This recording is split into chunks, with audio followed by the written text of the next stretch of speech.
Les bros, posons un peu 2 secondes et parlons de ces spécimens rares.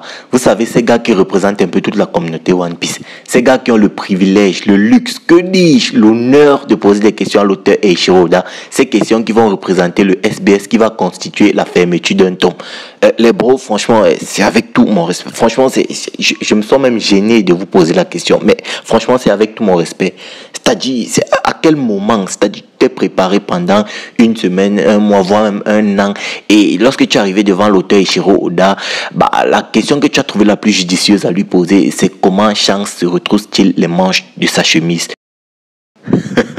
Bon les gars, c'est bien évidemment à prendre au second degré parce que je pense qu'on s'en rend pas forcément compte, mais il est important de rappeler quand même que les questions auxquelles Oda répond lors des SBS, ce sont des questions que lui-même il a au préalable sélectionnées. C'est-à-dire il y a des questions qu'il a choisi délibérément de ne pas répondre, on va dire pour garder un certain souci de confidentialité par rapport à l'œuvre, pour garder un certain mystère vis-à-vis de l'œuvre One Piece, parce que One Piece a quand même 28 ans de parution et je pense quand même qu'en 28 ans de parution, il y en a quand même un ou deux courageux qui ont eu la pertinence de poser la question à l'auteur de savoir qui était le plus puissant de Mihawk ou de Shanks. Je pense que si on rentre dans le passé, si on retourne dans les SBS des années antérieures, que ce soit des années 2015, 2014, 2007, que sais-je, tu vas certainement trouver au moins une fois cette question-là, qui est le plus puissant de Mihawk ou de Shanks. Rassurez-moi, cette question a-t-elle déjà réellement été posée? Parce que là, avec les questions qu'on a dans les SBS depuis, on va dire, les années 2020, j'ai quand même un léger doute. Rassurez-moi. Les gars, ça a quand même déjà été posé. Bref, cela étant dit, les gars, ce n'est pas ce qui nous incombe dans la vidéo d'aujourd'hui. Ce qui nous incombe, c'est Kid. Étant donné que dans le SBS du tome 111, on a parlé de Kid. Il y a une question qui a été posée par rapport à Kid, notamment le journaliste, ou en tout cas, on va dire celui qui posait la question a demandé à l'auteur de savoir comment est-ce que Kid a-t-il fait pour obtenir le poneglyph de Big Mom. Et c'est là où ça devient intéressant, étant donné que Oda a répondu que Kid a attaqué un bateau qui était protégé par Snack. Snack, qui je le rappelle à cette époque là était quand même le YC3 de l'équipage de Big Mom, et il a vaincu Snack et il lui a pris les poneglyphes, ou en tout cas il lui a pris le poneglyph de Big Mom. Ça c'est vraiment intéressant, mais avant tout j'aimerais aussi mentionner 2-3 petits trucs concernant ces SBS qui ont été plus ou moins intéressants. Bon, je pense que dans le SBS du tome 111 on a aussi parlé de Hanafuda. Vous savez, Hanafuda c'est ce Shichibukai là que Ace a vaincu pour c'est le Shichibukai que Ace a vaincu. Bref, et donc on nous a dit que Hanafuda ou Hanafuda, je sais pas quelle est exactement la prononciation de son nom, bref, vous savez de qui je parle. Ce mec là était le père de Ulchi et de Page One, et après que Ace l'ait vaincu, lorsqu'il rentrait sur Wano pour s'occuper de ses enfants Ulchi et Page One, il a été attaqué dans un état de fatigue par certains pirates et il est finalement mort suite à ce combat là. Bon, je ne sais pas si on peut qualifier ça d'intéressant ou pas, mais c'était quand même important de souligner ce détail-là. Et pour ceux qui l'avaient vu, franchement, gros GG à vous, je vous dis vraiment bravo. Maintenant, on va revenir sur le cas Kid.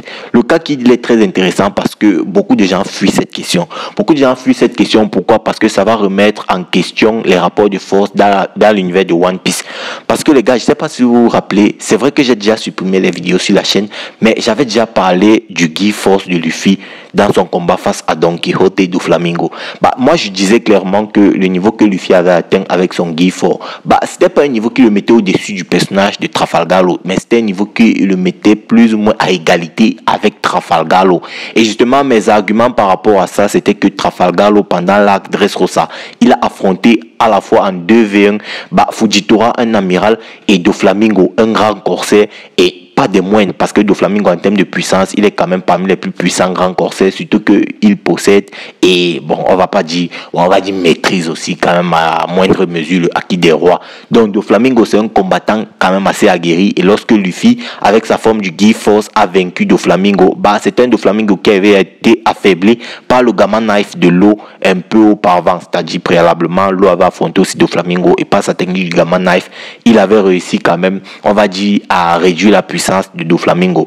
La question qui se pose donc, c'est que étant donné que c'est Luffy, le Gear Force, c'est une transformation, et étant donné que c'était une transformation pleine de acquis de l'armement et tout, nouvelle transformation qui a battu un ennemi puissant et tout, il y avait tout ce bling bling là. Du coup, les gens pensaient que Luffy avait surclassé Trafalgar Law en termes de niveau, et moi je l'ai toujours dit, c'était clairement pas le cas. C'était pas le cas parce que pour moi, lorsque Luffy a atteint cette forme là, c'est-à-dire il rattrapait ce niveau là. Pour moi, lorsque je fais, on va dire, le bilan en termes de puissance de l'arc Dressrosa, si je veux rester sur les acteurs principaux de l'arc Dressrosa. Pour moi, le plus puissant, c'est Doflamingo. Après, c'est Trafalgar Law. Et après, c'est Luffy, Anguille Force, Nickman. Maintenant, ce qui vient confirmer, on va dire, ce classement-là, c'est justement le SBS du tome qui est sorti là, c'est-à-dire SBS du tome 111, étant donné qu'on nous a dit que Eustace Captain Kid a vaincu quand même Snack qui à l'époque était YC3 et lui a pris un poneglyphe. Alors, on se demandait tous pourquoi est-ce que Snack avait été rétrogradé de Big Mom, parce que oui, on va dire il avait perdu contre Urouge, mais est-ce qu'une seule erreur pour Big Mom ça suffisait à faire rétrograder Snack? Moi je ne pense pas. Moi ça me paraissait déjà bizarre. Maintenant l'auteur apporte quelques confirmations, parce que en plus d'avoir perdu le poneglyphe, ou en tout cas en plus que qu'il lui a volé le poneglyphe c'est-à-dire le Big Mom, et couplé au fait qu'il a perdu encore face à Urouge, pour moi c'était des raisons suffisantes pour des choix, on va dire, faire descendre dans la hiérarchie le personnage de Snack. Parce que les gars, quand même, on sait que Cracker a quand même perdu, mais jusqu'à preuve du contraire, Cracker n'est pas descendu dans la hiérarchie. De l'autre côté, Katakuri aussi, lui, il a aussi perdu face à Luffy, mais il n'a pas forcément descendu dans la hiérarchie. Donc là, pour en revenir au personnage de Captain Eustace Kid, c'est-à-dire là on est en train d'apprendre qu'en arrivant sur Wano Kuni, Kid avait plus que le niveau d'un YC3. C'est pourquoi je n'ai cessé de vous rappeler et de vous dire à chaque fois que Kid et Law ils sont plus puissants que Zoro, parce que lorsque Zoro, ou en tout cas lorsque l'arc Wano commence, Kid et Law n'ont pas le niveau des YC3, ils sont plus puissants que les YC3. Et là on a la preuve concrète, et là je suis extrêmement fier de ça, parce que Snack YC3 de l'équipage de Big Mom a été vaincu par Captain Eustace Kid. Ça prouve que avant l'arc Wano, Kid avait déjà au minimum le niveau YC3, et c'est ce que je vous disais. Et par rapport au personnage de Trafalgar Law, je vous disais que la prestation qu'il avait livrée face à Doflamingo et Fujitora, pour moi c'était plus que la prestation d'un YC3, que c'était plus puissant que ce qu'un YC3 était capable de faire.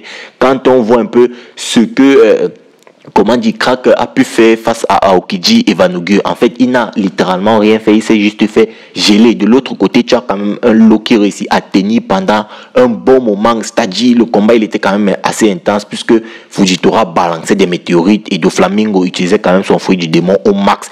Et par la suite, après tout ça, il a quand même sauvé le Mugiwara, c'est-à-dire il a sauvé Sanji de Doflamingo, et puis il était encore allé se taper face à Doflamingo dans la même journée. Malgré tout, il avait quand même encore une certaine santé. Moi je disais que c'était déjà impressionnant, et là avec ce SBSI, franchement je suis assez ravi. Je sais que beaucoup vont éviter la question, mais vous comprenez maintenant que avant l'arc Dressrosa, je vais même aller plus loin, avant l'arc World Cake, Luffy est moins fort que Trafalgar Law et Eustace Captain Kid. C'est vrai que c'était un peu tabou de dire ça, étant donné que Luffy c'est le personnage principal de l'œuvre et tout. Maintenant là on peut clairement le dire, étant donné que le SBS vient confirmer tout ça. C'est-à-dire lorsque Luffy a vaincu Snack, Kid lui il avait, qu'est-ce que je dis, lorsque Luffy a vaincu Cracker, Kid lui il avait déjà préalablement vaincu Snack. Et on peut aussi comprendre, alors c'est à voir avec les temporalités hautes, quand est-ce que Kid a réellement affronté l'équipage de Shanks. C'est-à-dire, parce que moi je pense qu'il a affronté Snack après avoir affronté l'équipage de Shanks. Pourquoi? Parce que on sait que lorsqu'il a affronté Snack, il lui a pris le poneglyphe de Big Mom, et donc s'il avait le poneglyphe de Big Mom en affrontant l'équipage du Rouge, je pense que Ben Beckman lui aurait pris le poneglyphe. Donc Kid, quoi qu'il en soit, Kid c'est un personnage qui était assez puissant, et moi je vais vous dire, au début de l'arc Wano, que ce soit Kid ou Law, ils avaient au minimum le niveau YC2. Je sais que voilà, si j'avais dit ça il y a une semaine, il y a 2 semaines, on va dire il y a un mois avant, bon, vous m'aurez tous pris pour un fou. Mais là je pense que je peux clairement le dire, parce que c'est clairement une réalité. Luffy il n'était pas plus puissant sur Dressrosa que Law ou Kid, non. Et c'est avec son Gifu, il s'est rapproché de leur niveau. Pour moi, même avec son Gifu, parce que je sais pas ce que Luffy aurait pu faire face aux météorites de Fujitora à la place de Trafalgar Law sur Dressrosa. Même s'il avait le Gifu, il allait forcément galérer. Et là, franchement, je suis très très ravi de cette information-là. Bref, les amis, du coup, je pense qu'on va s'arrêter là. Il n'y a pas énormément de choses à ajouter. J'espère que la vidéo vous aura plu. N'hésitez pas à me dire ce que vous en pensez en commentaire. Check la vidéo à l'écran, like si elle t'a plu, partage. Et puis surtout, les mecs qui posent des questions pour les SBS là, s'il vous plaît, même si vous savez que Oda ne va pas répondre à certaines questions, préparez quand même vos questions, on va dire minutieusement, parce que je veux quand même qu'on nous pose des questions sur Anafuda. C'est assez intéressant parce qu'on sait que c'est le Shibukai que Ace a vaincu, mais de l'autre côté quand même, comment Shanks se retrousse les manches. Bref, portez-vous bien, Animarium, peace les bros.